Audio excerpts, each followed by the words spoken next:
আসসালামু আলাইকুম প্রিয় বন্ধুরা, আপনারা নিশ্চয় সিনেমা দেখছেন। আজকের এই ঘটনাটি সিনেমাকে হার মানিয়ে দেবে। প্রিয় বন্ধুরা, খুনি নিজেই খুন করছে, নিজেই আবার দাফন কাফনে অংশগ্রহণ করছে এবং নিজেই এই প্লাকেট হাতে নিয়ে মিছিল করতেছে, স্লোগান দিচ্ছে যে আমার বোন কবরে, খুনি কেন বাইরে। মানে ওনার চাস্তো ভাই, আপন চাস্তো ভাই, চাস্তো বোনে খুন করে ফেলেছে। ছোট্ট শিশু, 5 থেকে 6 বছর বয়স। আপনারা মনে হয় বুঝতে পারেননি, আমি একটু বিস্তারিত ভাবে বোঝাচ্ছি, ভিডিওটি দয়া করে কন্টিনিউ করবেন। প্রিয় বন্ধুরা, ঘটনাটি ঘটছে হচ্ছে কুমিল্লা মুরাদনগর উপজেলার সীমানাপাড় গ্রামে। আর যে শিশুটাকে মারছে তার নাম হচ্ছে আদিবা জাহান মিম। আর যে ছেলেটি মারছে মানে ওর চাস্তো ভাই, ওর নাম হচ্ছে আবুল হাসান আব্দুল্লাহ। এর বয়স হচ্ছে 18 থেকে 19 বছর।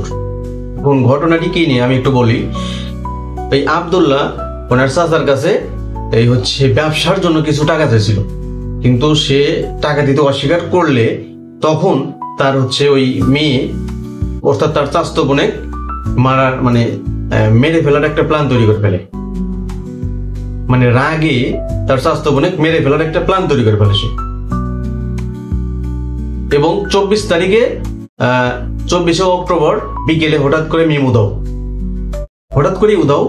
6 দিন পরে এই মিম হচ্ছে এই পাশের একটা পুকুরে মৃত অবস্থায় পাওয়া গেছে এবং তার গলায় হচ্ছে রশি সহ একটা পাথর বাঁধা ছিল, যাতে পাথরটা এই কারণে বেঁধে দিয়েছে যাতে নিচে তলিয়ে যায় আর যেন উঠতে না পারে। চিন্তা করছেন, আপন চাস্তো ভাই এই চাস্তো বোনে খুন করে ফেলেছে। ছোট একটা বাচ্চা। শুধু তো খুন না, ও ধর্ষণও করছে, এটা সে নিজেও স্বীকার করছে।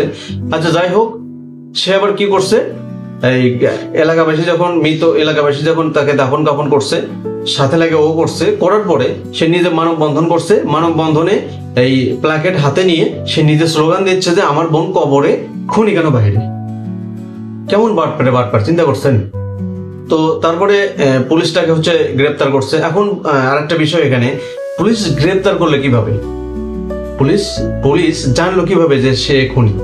এখানে একটা বিষয় হচ্ছে, সেটা যখন মিম উধাও হয়ে গেছে তখন অন্য একটা নাম্বার থেকে এই হচ্ছে আব্দুল্লাহ ওনার চাচাকে ফোন দিছে, মানে ওই মেয়েটার বাবাকে ফোন দিছে।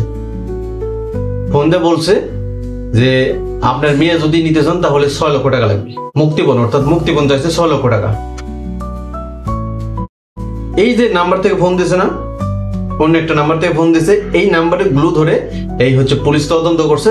এই নাম্বারের জেড থেকে খুনির সন্ধান পাওয়া গেছে আর কি, মানে আব্দুল্লাহর সন্ধান পাওয়া গেছে। তখন আব্দুল্লাহকে হচ্ছে গ্রেপ্তার করছে এবং আব্দুল্লাহ এই ছেলে নিজের মুখে স্বীকার করছে যে সে ধর্ষণ করছে প্লাস খুন করছে। এখন প্রশ্ন হচ্ছে, বিশ্বাস আসলে কাকে করবেন বলেন, কাকে বিশ্বাস করবেন? প্রিয় বন্ধুরা, এর সর্বোচ্চ কি সাজা হতে পারে অবশ্যই আপনারা কমেন্ট করে জানাবেন।